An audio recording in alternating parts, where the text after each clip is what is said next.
हर माता पिता चाहता है कि मैं अपने बच्चों को अच्छे से अच्छे संस्कार दूं, हर तरीके की उसको ज्ञान की प्राप्ति कराऊं। पूजा पाठ है, घर में बड़ों का सम्मान करना है, छोटों से किस तरह से बात करनी है, गरीबों से किस तरह से बात करनी है, अपने अपने लोगों से कैसे प्यार करनी है। परिवार में हर माता पिता ये ज़रूर सोचता है कि मैं अपने बच्चे को भरपूर ज्ञान दूं, जिससे कि मेरा बच्चा कोई गलती ना करे। वो हर तरीके के उसके अंदर संस्कार कूट कूट कर भरने की कोशिश करता है।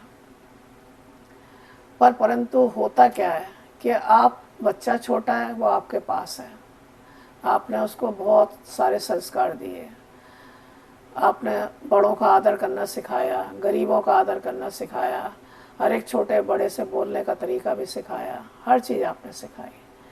लेकिन एक उम्र के बाद क्या होता है कि बच्चा आपसे थोड़ा सा अलग हो जाता है, वो अपनी भी ज़िंदगी जीता है।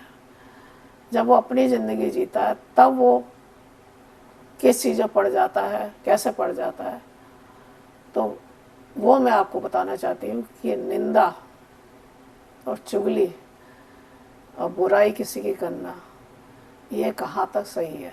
ये बहुत बड़ी एक घातक बीमारी है, जो इतनी घातक बीमारी है कि कभी कभी उससे रिश्तेदार, परिवार सब कुछ ख़त्म हो जाता है, और उसका हमें परिणाम बहुत समय बाद समझ में आता है। और जब हमें समझ में आता है तब तक बहुत देर हो चुकी होती है। अब कहने का मतलब ये है कि अगर आपके बच्चे, आपके संस्कार आपने दिए हैं, लेकिन कुछ समय बाद तो आपसे थोड़ा सा अलग होंगे। अब वो जो अलग जब आपसे होते हैं तब उसकी संगति कैसे लोगों के साथ पड़ जाती है। ईश्वर तो हर इंसान को बराबर का दिमाग दे के भेजता है, और हर माँ बाप अपने बच्चे को अच्छे संस्कार देते हैं। लेकिन बच्चा जब अपने दायरे से, आपके दायरे से बाहर निकलता है, तब वो किन लोगों के साथ बैठ उठ जाता है, कैसी संगति में पड़ जाता है।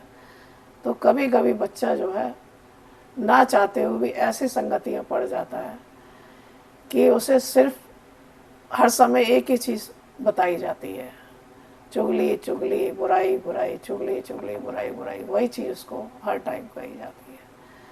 तो उसमें क्या होता है कि अगर वो बच्चा जानता भी है कि वो इंसान गलत नहीं है, ठीक है, वो रिश्तेदार गलत नहीं है, लेकिन जब एक इंसान आपसे सुबह से शाम तक वही बात दोहराता रहेगा, दोहराता रहेगा, दोहराता रहेगा,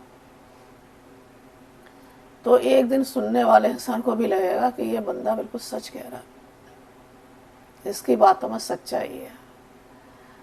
आप किसी एक पत्थर के ऊपर आप डेली एक धार वाला लोटा ले लें और उससे डेली पानी डालेंगे, तो कुछ समय बाद उसके अंदर जरूर छेद हो जाता है। ये प्रकृति का नियम है।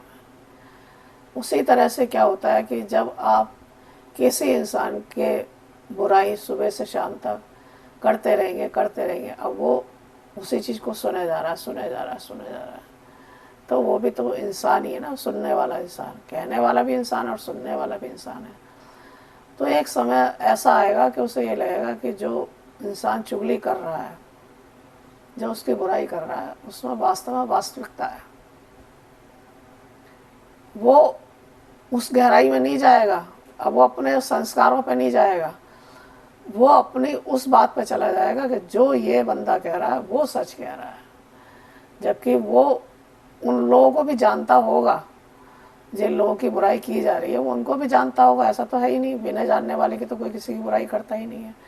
चाहे पड़ोस में आप रहें, चाहे रिश्तेदारी में रहें, चाहे यार दोस्ती में रहें, होगा तो आपके जानने वाले ही ना जिसकी बुराई करेगा, कोई अनजान की तो कोई बुराई करेगा नहीं। तो जिससे वो बुराई कर रहा है वो इंसान उसको जानता तो होएगा ही, लेकिन उसको ऐसे माया जाल में फंसा दिया जाता है कि वो अच्छा बुरा कुछ नहीं समझ पाता। उसे लगता है कि जो बंदा कह रहा है वो बिल्कुल सच कह रहा है, और जब वो सच को मान के अपना जो भी करना होता है वो करता है, और जब उसे सच्चाई का पता चलता है तब तक बहुत देर हो चुकी होती है, और वो उस सच्चाई को पता करने के बाद में तब तक वो जिसके बारे में आप जो गलत सोच रहे हो वो आपसे दूर हो चुके होते हैं। तो मेरा मानना ये है कि चुगली करने वाले की बात ईश्वर तो सुनना है ना। देखो, जिसकी आप चुगली कर रहे हो वो तो नहीं सुनना है, ठीक है ना।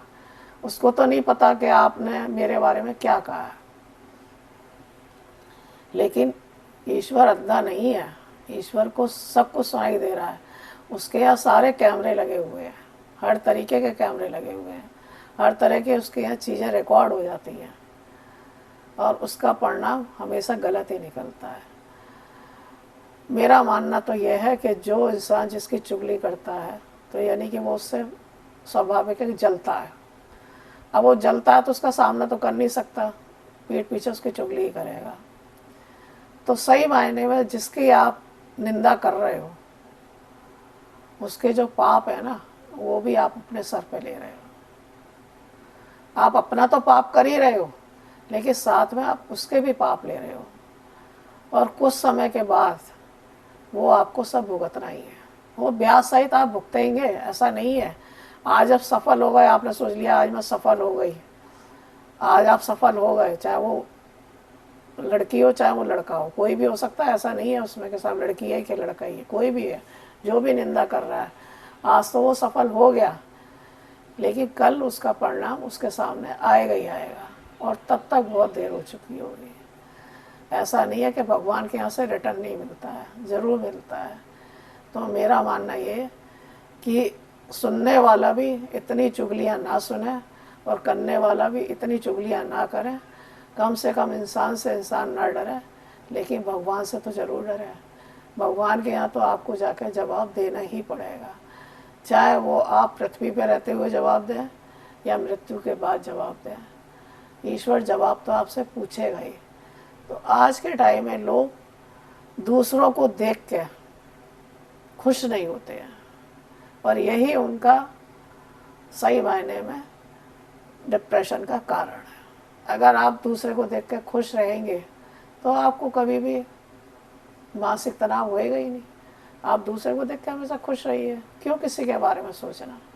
जो हो रहा है वो अच्छा हो रहा है, दूसरा जो ज़िंदगी जी रहा है, हमें जैसे अपनी ज़िंदगी जीनी है हम अपने तरीके से जिए। लेकिन लोगों को आजकल दूसरों के सुख से बहुत ज़्यादा दुख है।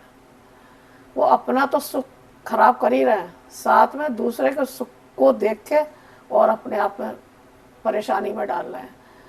तो मेरा उनसे ये निवेदन है कि मनुष्य का जीवन आपको मिला है, अच्छे से जीने के लिए मिला है। बात इस मनुष्य जीवन को लोगों के चक्कर में ख़राब करो।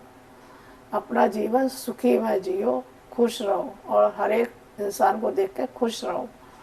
अगर आप हर इंसान को अच्छी निगाह से देखोगे तो आपके साथ सब अच्छा ही अच्छा होगा, और आप गलत निगाह से देखोगे तो आपके साथ सब बुरा ही बुरा होगा। तो इन चीज़ों से बचो। किसी की बुराई या किसी की निंदा करने से कोई कामयाबी नहीं मिलती है, सिर्फ आप अपने लिए गलत कर रहे हैं। तो मेरा तो यही कहना है कि जो भी करते हैं वो इन चीज़ों से बचें। इसी में आपकी सफलता है और इसी में आपकी कामयाबी है। तो मैं ये अपने विचार, जो आजकल ज़्यादा चल रहा है, लोग दूसरों को देख के बहुत ज़्यादा परेशान होने लगते हैं, तो मेरा उन सबसे यही निवेदन है कि अपनी ज़िंदगी जियो, आराम से जियो, खुल के जियो। किसी के बारे में क्यों सोचना। ये तो दुख सुख है, सबके साथ लगा रहता है, हमारे साथ भी लगा हुआ है, कल को दूसरे के साथ भी लगा हुआ है। तो क्यों व्यर्थ की बातों में पड़ना। तो ये मेरे अपने विचार थे। अगर आपको अच्छे लगे हों तो मुझे ज़रूर बताइए, और मेरे वीडियो को लाइक, शेयर और सब्सक्राइब कीजिए।